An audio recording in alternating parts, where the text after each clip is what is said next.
I'm here with Courtney. I would hardly call you a startup, but you are the founder of Gotham PR, which is your PR agency. Maybe explain a little bit about what you do.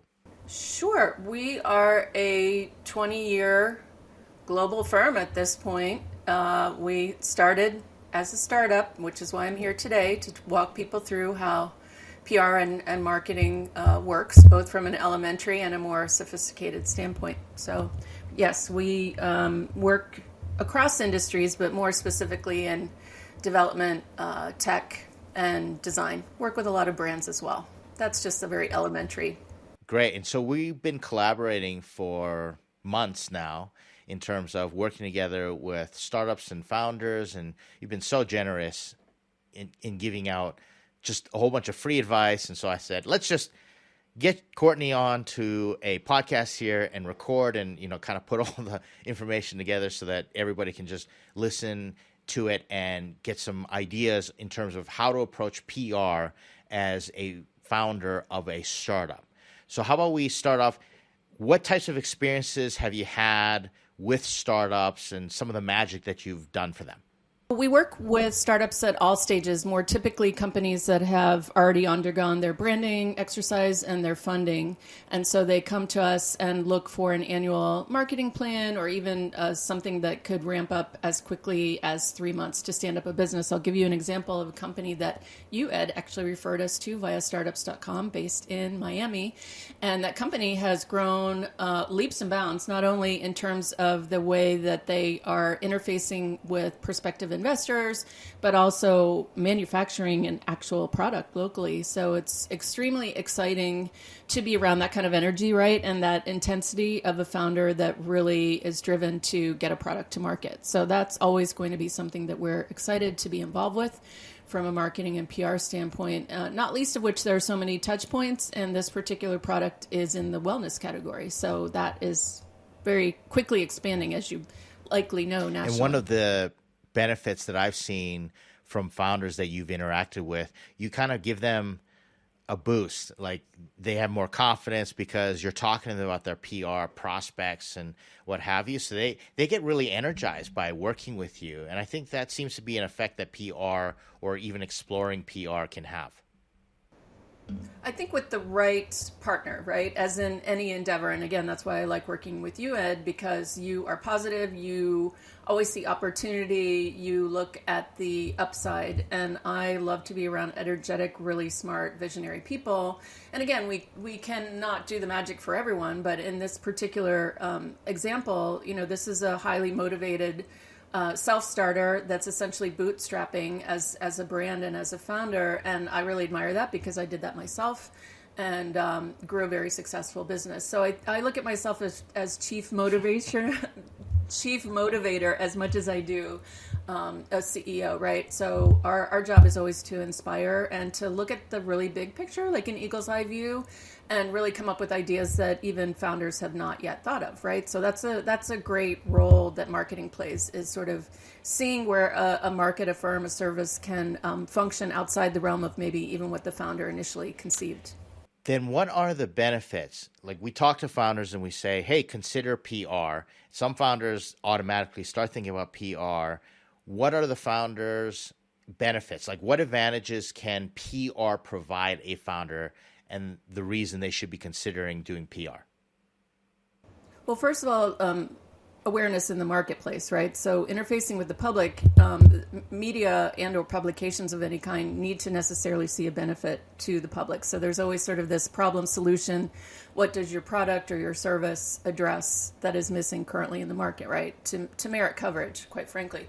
So I think that understanding those dynamics and coming to the table with that mindset, not just sort of vanity press, but press and service of growing the business. And that's really where we excel, and not least of which forming partnerships, business development, marketing, digital, search engine optimization. I mean, people tend to think of PR as just solely being press, but it's really a whole galaxy or network constellation of services that can help really grow and drive a business. And then, the smarter founders understand that it becomes a vital part of their business, and it's not just sort of an outsourced activity that, oftentimes we'll go in and we'll cultivate a whole marketing department and train those people, right, to help them stand up the Okay. business.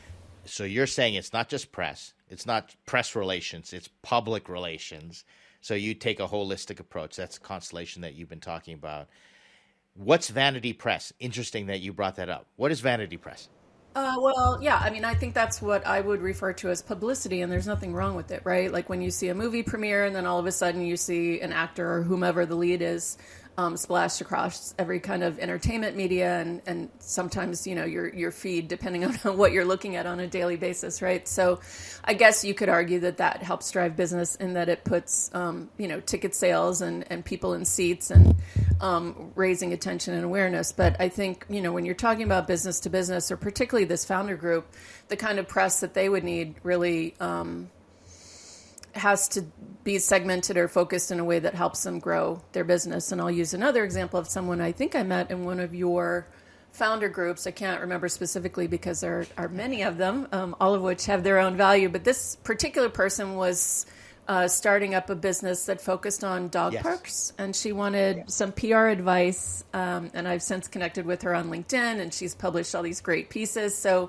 as you said, sometimes just that motivation or that inspiration that somebody's behind you and giving you some time-tested advice in the PR and marketing realm. She, within weeks, turned it around and has already grown exponentially. So, sometimes it's getting out of your head if you're so close to it and really talking to a professional. As I always sort of use as my mantra, surround yourself with experts, right? You are an expert in your realm. I'm an expert in mine. And together, amongst our other many colleagues, I think, we can get things done rather quickly because we can always tap into the expertise of others. For sure. I talked to that founder for an hour this morning, and she definitely has grown leaps and bounds. So those are the great stories. Oh, that's wonderful. Yeah, I'm happy to hear that. So, side question, you just made me think about this. What do you think about the statement that there's no such thing as bad press? I patently disagree. I'll give you an example. A rather scurrilous, and I'll use that polite term, book is about to be published. And one of my clients' properties was mentioned in the book. And everyone's talking about it. And of course, that will help sell books. It'll be like the next Devil Wears Prada. It's pretty, but it's set in a very Tony enclave. Tony meaning, quite expensive private enclave up north. Let's just say it's not the Hamptons, but it's nearby. It may as well be. And of course, when this comes out, it'll garner a lot of exposure. They're already talking about a TV series, adaptation that will be filmed on site. And so anybody who has been to that area or knows about it certainly is talking about it with great anticipation. My client said, "Oh, should we try to piggyback on this and, say that we built this particular clubhouse where all these activities are supposedly taking place in the book?" And I said, please do not, because we already have this great, features coming out in top tier national media, and I wouldn't want that to be tainted in any way. And so I said, you get to stand on the sidelines and be the capital D designer or capital A architect of that particular property without sort of getting into the mud or having your name raked across these pages that will live on forever. Now you have me even more curious. I'm not going to ask about this particular instance, and we'll get back to founders in a moment. But how much crisis management do you have to do, or have you done? Oh, it's constant, truthfully. I just got out of a 3-year law case on behalf of a client, and I actually referred her to my legal counsel who, battled it in court and finally got a settlement. And this also speaks to having really great business insurance, right? In her case, that really helped with resolution. And sometimes it can be like hourly phone calls, the frantic text messages when somebody's having a meltdown. Again, being that inspiration to talk them down, be the voice of reason, be the calm one, find a solution, when everybody wants to go scream at, to the pages of the New York Times or the Wall Street Journal to say, hey, why don't we sort of circumnavigate this, because we're looking at the end goal. We're looking at the longer horizon, right? So it doesn't, sometimes it pays to jump up and down and get attention, right? And we certainly know how to do that. But I think if you're looking to build a business of significance, you don't necessarily want to be painted with that brush, right?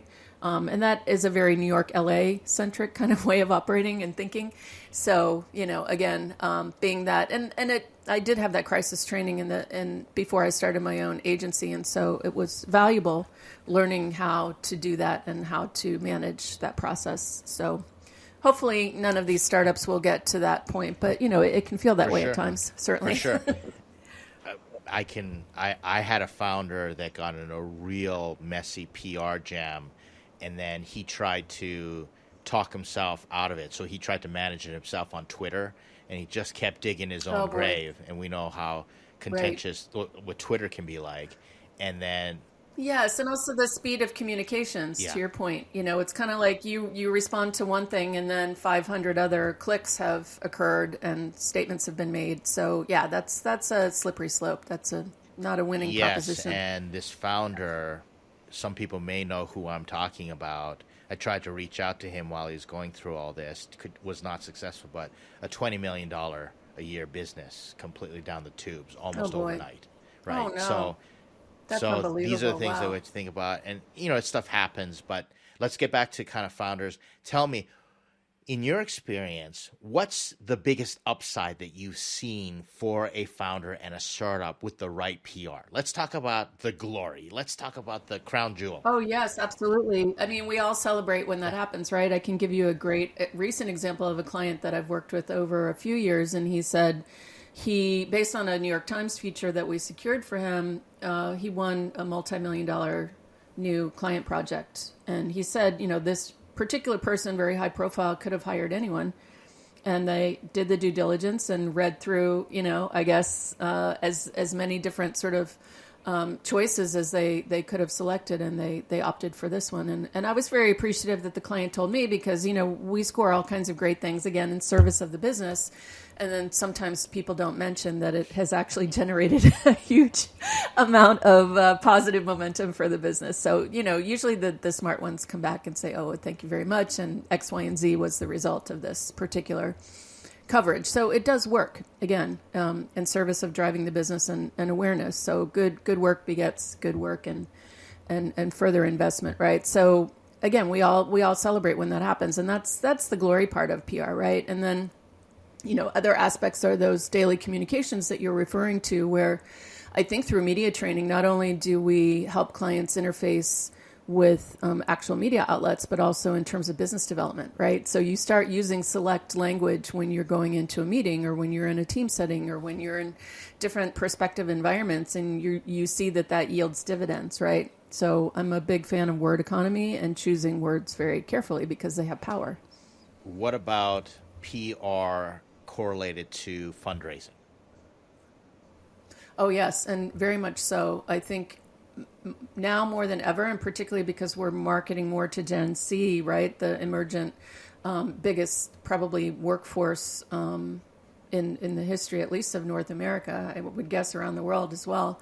The idea of having a mission and having values, and again, why a company should be invested in, right? So telling that story, I think you're pretty invested in social impact, so you understand what that means, right? Being aligned with something that has a mission. And I think I've mentioned to you, I have a business book coming out called Creating Significance, right? So it's this concept of building a legacy brand or a legacy career, right? That you are impacting the world in a positive manner. And certainly the built environment speaks to that, of which I'm pretty invested, but also some of these wellness brands and, kind of reaching a very broad audience, right? I mean, we're always taught about market segmentation, but really the smart brands know how to communicate to reach a much wider than envisioned audience, I think. We're going to get tactical in a moment. I got a whole bunch of tactical questions for you, but I'm curious, over the years, how long has Gotham PR been in action? 20 years. So you've seen, you can go all the way back to the beginning of, as you mentioned, Web 1.0, the first bubble bursting, that's where I cut my teeth. Yes. How have you seen PR change over the last 2 decades? Well, first of all, I think the client and customer, since we're talking about founders here, are extremely sophisticated. I think, they've gone through school, they understand design, or at least really strong brand interface and UX. So they expect a certain experience. I think the pandemic also wrought that expectation of direct to consumer, the concept that exchanges or transactions would necessarily be frictionless, right? And maybe even just 3 steps towards a purchase. So I think, again, consumers are very savvy, as are prospective clients and investors, that these new brands or technology platforms necessarily have that ease of use, right? And deliver very high quality. So we, having a both design and technology background, certainly are very attuned to that and are always working, with clients. I mean, the minute I go in, I'm always saying, okay, we're going to have to revamp this website. We're going to have to rebrand. Repositioning is not just words or the written word or my magic wand waving, with my very sophisticated network. Sometimes it can seem that way, but really getting the client to take a closer look. And again, startups, if they're smart, they're already investing in that branding and that standing up the business with a really strong UX to begin with, right, from the get-go. So, I guess it's a little bit of an apples and oranges comparison. I'm glad you brought up brand. So then I have a more tactical question, involves strategy. How important is a sophisticated brand or a nice shiny brand in the beginning of a startup? I think it's important. I think that is the foundational. I guess what I'm expressing to you is because the consumer is that sophisticated, you don't really have an opportunity to go out with something that's subpar. And again, that's what focus groups exist for. That's what experts like me will give you honest feedback just looking at it. If I don't think it's strong enough or if the name is off, I will definitely not even venture down that path to try to promote something. So let me tell you how I would think of PR or how I've thought about PR in the past. When I think about PR, I think about having a relationship with a reporter or someone on the news, sending them stories and hoping that they talk about me. How is what you do different? Yeah, it's also that is accurate. But again, we're also building in all these other service offerings. So when you talk about the difference between publicity and back in the day, sort of Web 1.0 versus Web 3, right? There's this whole level of integration that has to occur. So yes, we do interface with media on a daily basis, but we're also educating them, right? Sometimes about new categories that don't even exist in the market. So how can a reporter necessarily write a extremely well thought out and substantive feature or editorial in Fast Company? I'll give you an example of a client of ours that has won the Innovation Award almost annually. It's an experiential design firm based in Brooklyn in New York. They do really sublime work for very big companies like Meta and Uber and, healthcare companies and, on and on. The scope is quite, impressive.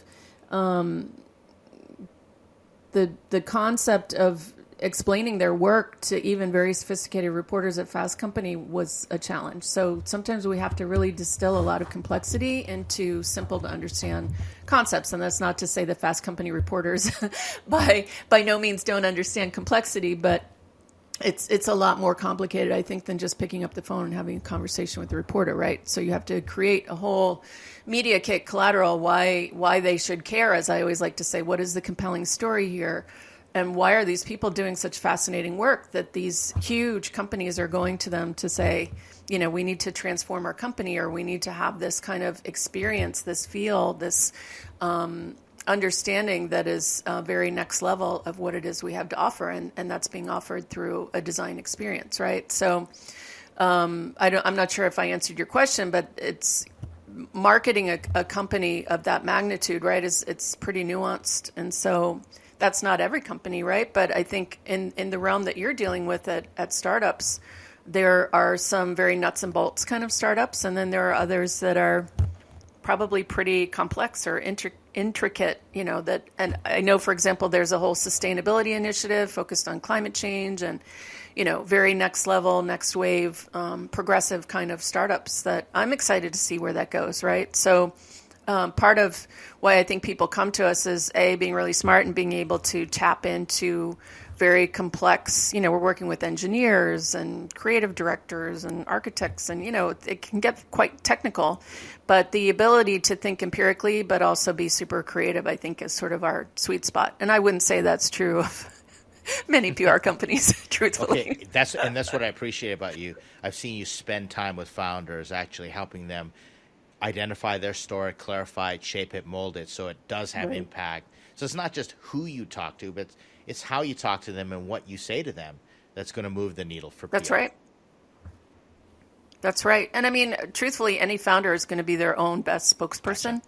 So my job is to really train them, again, to use those sort of key messages, message-driven and mission-driven stories to help them promote their business. I mean, oftentimes founders will say, well, can't you do the interview for me? And I say, no, if I do my job properly in training you, then you need to stand up and do it. And it is intimidating. I mean, I can think of a 25-year-old client the first time I put him in front of the New York Times. I mean, he was terrified, but we had trained and we had brought his clients and everybody knew exactly what they needed to say. And so then there was a comfort level. And of course, the reporters are quite benign. I don't know why everybody, it gets their sort of hackles up or gets nervous, because it's a wonderful opportunity to form a relationship that ideally will continue over time, right? So, as we've discussed in some of the previous startup sessions, once you form a relationship with a great reporter and publication, chances are you're going to get featured again and again anytime a need arises for whatever it is, you're providing or have an expertise in. And that's right. I learned from you, the reporter wants stories and content that are going to benefit their audience. So they're motivated to listen to you, especially if you've got an interesting story, to draw that out and put you in the best light, because that only helps them. 100%. So a big part of our job is being the intermediary to help reporters and media outlets do their job, do the legal due diligence to meet, their requirements, but also keep our client and or a founder or a startup happy, right? So that's a lot of expectations to manage simultaneously, but we do it day in and day out. And when you say we, who are we talking about? The people on my agency team. So, I'm the lead person that interfaces with most clients because they are quite demanding, and our client roster, are very high profile founders. So again, in the instance of the startup you introduced me to in Miami, I think that's another example of a 25-year-old founder, albeit somebody who is pretty sophisticated for his age and, taking on a lot. So, you can't generalize. But as you said, I do like to spend one-on-one meaningful time with founders to kind of see where their head is at and to see how they would, quote unquote, play in different environments, right? Both from a media and marketing perspective. And that also includes introducing some to some pretty important investments and or opportunities. So the merits have to be there, right? I'm going to kind of pose this question, and it's really general, but it's kind of the stereotypical way that founders think about PR, especially in tech. Here's my question. How do I get featured in Techcrunch? Oh, that's a very good direct question. Well, a lot of, and again, I've had this experience with startups before, giving people guidance on who they should talk to, but most editorial mastheads are published. So you can do a quick Google search saying Techcrunch editorial submissions, and categorically it will state, because I'm seeing it in my mind's eye because I was talking to people over there fairly recently, exactly who you go to for what subject matter. So if it's new products, it's, it gives you the new product editor. If it's UX, developments, if it's new hires, it's all broken down. All that information is published. So really it's a question of crafting what we would call a pitch or a opportunity, right, to speak to a founder based on a need that might be seen in the marketplace, or a new introduction or a rollout, or standing up a new platform. But I would say, you typically get one chance to do it properly, and if the reporter responds, then it's golden. But if they don't, and you've already reached out a couple times, that means they're probably not interested, and you should move on to either another pitch or another contact. So you pitch them by email. Like, what does that pitch look like? Yes.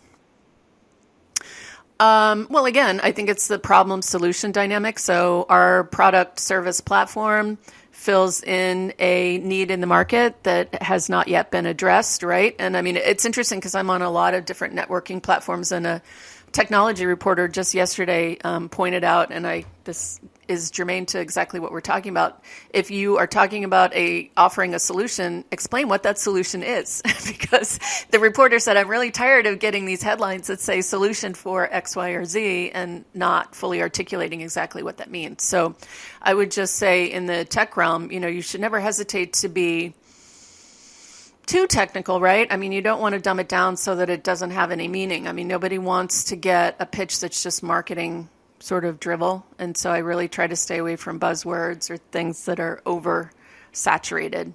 And again, that may not mean much to people in the startups realm, but I think that even reading basic guides on how to write a press release, marketing material, or a pitch, all of that is available online and or probably through startups.com, if I had to guess. And if not, then we should create a place where that information can live to help people as a resource. You just made me realize, as you were describing what you do, I'm kind of like the PR person for a startup to investors when we're contacting investors, because I tell founders the same thing.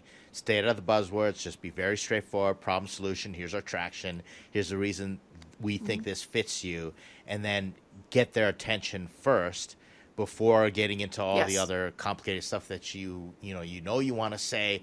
Let's just keep it focused and let's just accomplish the first step, and that's getting their attention. We're pretty much doing the same thing. I'm just doing it with investors.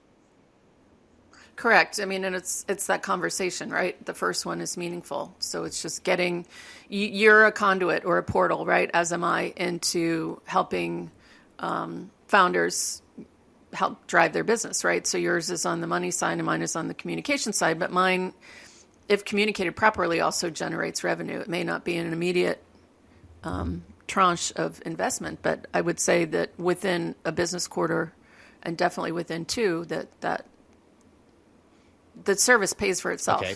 In so spades. I got two scenarios for you, like your opinion on that. So I see founders, they go out and they write their own press release and they put it out, I think, on Business Wire, and then they hope it gets picked up by, Associated Press or different outlets, different things like that. What do you think about that strategy? What thoughts would you have? I think it creates a public record, which, as we know, on the internet, everything is about search. So in that sense, it has value. Business Wire, Cision, all of these services, it used to be much more affordable. Now it's not inexpensive, but it's worthwhile. I think, particularly if a platform or a concept is still in beta, or is just in development. There's no press that can really write about it. I'll give you an example. We were launching an educational platform during the pandemic, and we had, a very impressive board of directors and all of these hospitals aligned and experts and funding and so forth. But, the Wall Street Journal said, well, let us know when it's officially live. Like, we can't really write about something that's meant to interface with students and prospects until it's 100% in the marketplace, which I think is fair, right? Yeah, everybody has ideas. Ideas are free, as we like to say in the marketing world, but you have to make them sort of qualitative and quantitative. Then here's another scenario we just encountered. So founder secured some funding, and then typically the fund will want to put out a press release as well because it looks good for them, and so they put out a press release kind of together. And then suddenly that founder is just getting so many other phone calls from other funding sources to say, hey, can we, jump on this? So say, for example, a founder has something good to promote. They just secured some funding or hit a major milestone.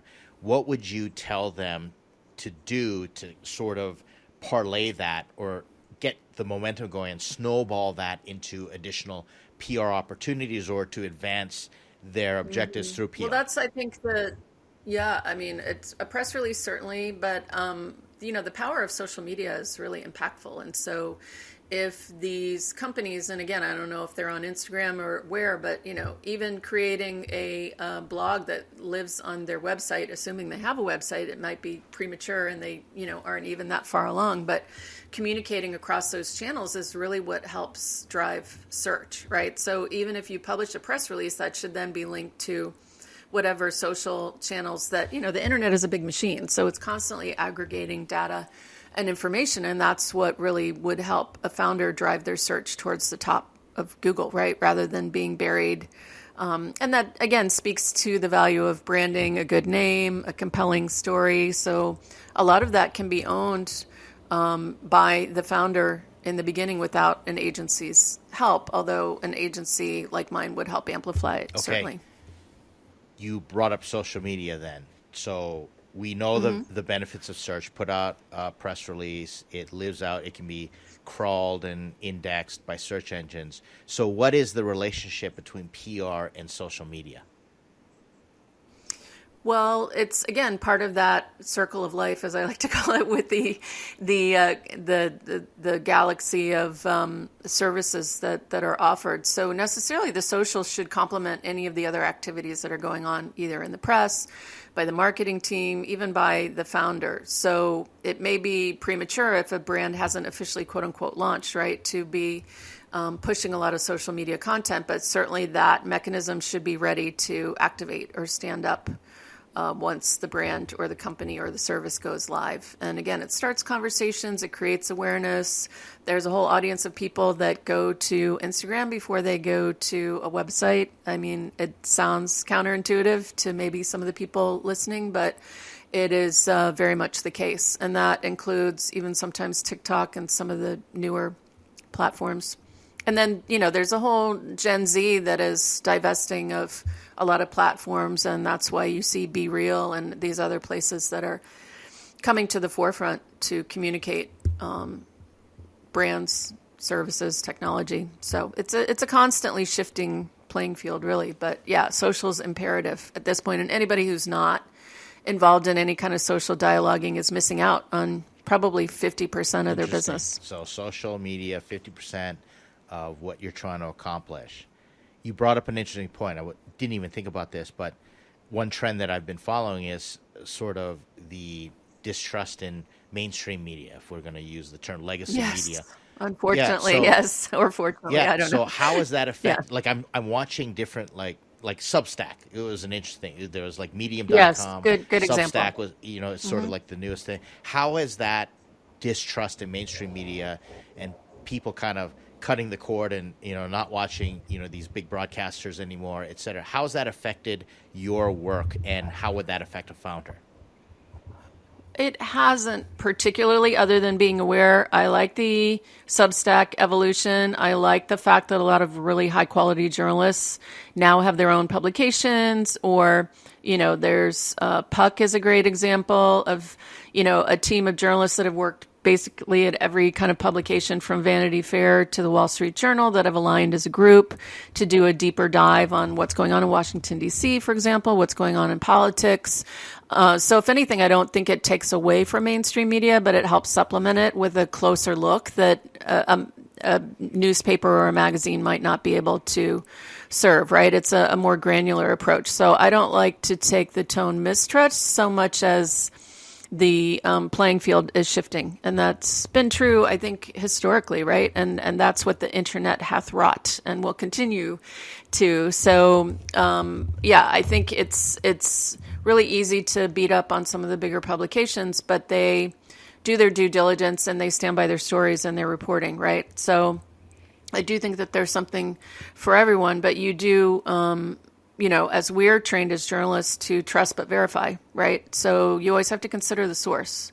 And I would encourage people to not forget that very important fact, right? So if you're talking to the Washington Post, the New York Times, or the Wall Street Journal, they have a whole legal department dedicated to due diligence before a story runs. So it's not just sort of this ad hoc operation of people printing what they feel like putting on the front page, right? It's based on a lot of research and fact-checking. And so talking about the nexus between that, sort of this fragmentation from mainstream media to social media, I'm watching a lot of people, influencers, news. Like some people pick up their news on YouTube and podcasts and things like that.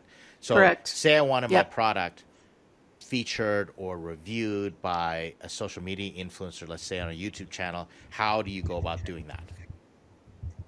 Oh, yeah. There are whole businesses that cater specifically to that. and YouTube promotions. I mean, I was just reading this morning, Snoop Dogg, who I think is a brilliant marketer, not least of which an entertainer. You know, he has the children's series. He's got a cereal that's coming out. I mean, we've all seen him on the Corona commercials on television, not least of which his amazing performance at the Super Bowl. I think he totally owned it, and you could tell was reveling in it. So he's a great example of integration across channels, and his new show is going to be featured on YouTube, and that's what he's using as his broadcast platform. So he's not looking at Cartoon Network or, you know, Comedy Central. He's doing it through YouTube. So yeah, there are whole digital agencies that are catering to that kind of content on those platforms to reach different audiences. And in his case, the kids show is educational, which I think is great.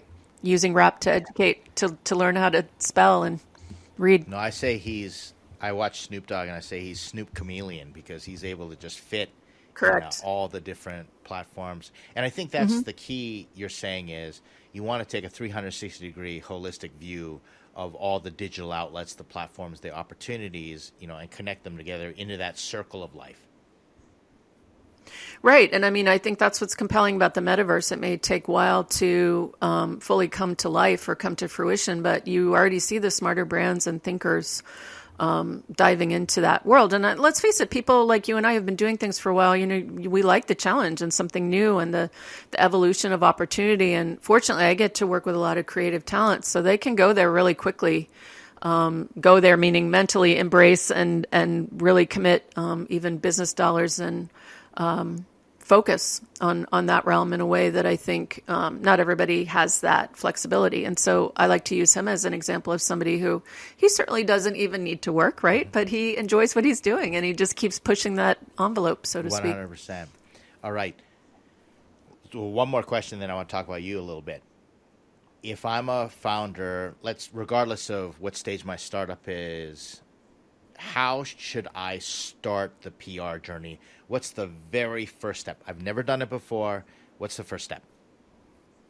Yeah, fundamentally, I like a presentation to be created. And I think you and I have talked about this with respect to other founders, is having them just, you know, whether it's a 10-slide presentation, you know, there's so many great platforms available and templates through Visme and Canva and, you know, in a way that in the past you used to have to hire a graphic designer and, you know, make a pretty steep investment there. But the founder really should get down the value proposition, an exploration of the marketplace, where their differentiation exists, sort of their background, story, qualifications for even standing up a business of this kind, and then anyone who might be affiliated either with a marketing partner such as, you know, my agency, or with an investment expert such as yourself, you know, sort of who's guiding the ship, so to speak, in the rapidly changing waters. So, you know, getting an initial presentation to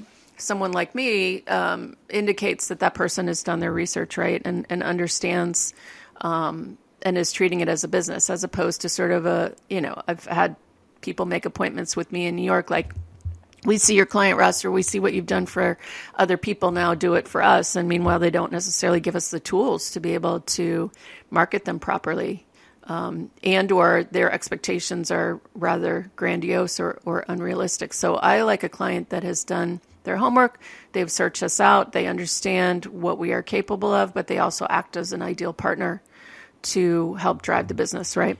One advice that I think it basically relates, or what you're referring to that I've heard you say, is just you got to know your story. So what you're saying is figure out your story, put it into a 10-page deck. That's going to benefit you, but also if you're going to go to a PR agency or what have you, just get it down. Same thing we do as far as investors. You might have a master slide deck that you have for investors, and get everything down and then go from there. That's what you're saying.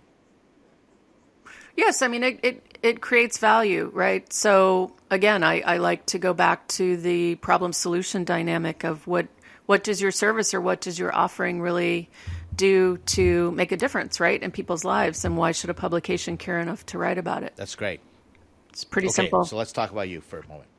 When should I hire you? What's the ideal time? Well, it's interesting that we have this discussion because I think I came to startups within this last year, correct? And I've seen a wide variety of businesses, and not every business is ready for PR, right? Because to your point, when you referenced I think it was a technology company that got investment and they put the word out, then, the phone starts ringing and it creates more work, right? So success is great and exposure is wonderful, but it also begets the ability to scale your company and or hire people to help you. I'll give an example. I spoke with a founder yesterday, and I was in his property in New York a few days ago, toured the site. It's a new co-work space, but he's focusing on growing an art program and having like creative directors and notable figures working in the space, but while also exhibiting. It's a really prime piece of Manhattan real estate. And so I know an artist that is currently in one of the galleries that he's hosting, and I said, we can get this into Architectural Digest and let's do an event. And I was sending him people for New York Fashion Week, which starts next week. And I could just see he was like starting to have a mini meltdown because he was very like this binary person where you could just see like his mind wheels turning, and he was just getting really stressed. I could tell from his body language that, my sense of urgency and ability to think big and act quickly was overwhelming to him. And he said, whoa, I think maybe, we wait till November, December when I'm actually staffed up, because I did notice there was nobody in the space, which of course any New Yorker loves because most places are so crowded, that I saw, the potential to really, as I'd like to say, blow it out or promote it, in real time. And of course he was very glad to take the referrals that I had sent his way to generate, income and exposure, but he's also really selective. It's like that dynamic of somebody who's built something so pristine, and yet he's almost afraid to over promote it because he wants to hold on to it in its pristine form. So, I meet all kinds. And then, you meet the opposite extreme of somebody who really wants to go fast and, not necessarily break things, but definitely get a lot of attention quickly. So yeah, it kind of runs the spectrum. Okay. Budget, and let me set this up. When I talk to founders, obviously founders, some don't have a lot of budget, some do. And then there are lots of things that you can hack and get for free. Like, it's free to post on LinkedIn, et cetera. So, expectations kind of get skewed, because what I tell founders is if it's free for everybody, there's going to be a lot of competition. And everybody's going to be wanting to do it. So you have to understand that there's going to be a lot of noise in those channels. But then PR, getting a story, let's say you get in a Techcrunch, not everybody can do that. So there's a premium value on what that's like. So when you're advising founders, and I'm sure clients have come to you and then they kind of have, sometimes they have sticker shock, and then other times they say it's absolutely worth it. For example, when they, tag on the multi-million-dollar projects from it. What do you advise founders to think of when it comes to planning their PR budget? Right. Well, they're paying for hours, right? They're paying for expertise. They're paying for access. So I like to advocate on the agency side. And again, agencies are different, but in our case, we're the liaison between a very high level of media and the client. And so reporters necessarily know that when they receive something from us, it's verified, it's credentialed, it's validated, it's fact-checked, it's of very high quality, let's put it that way.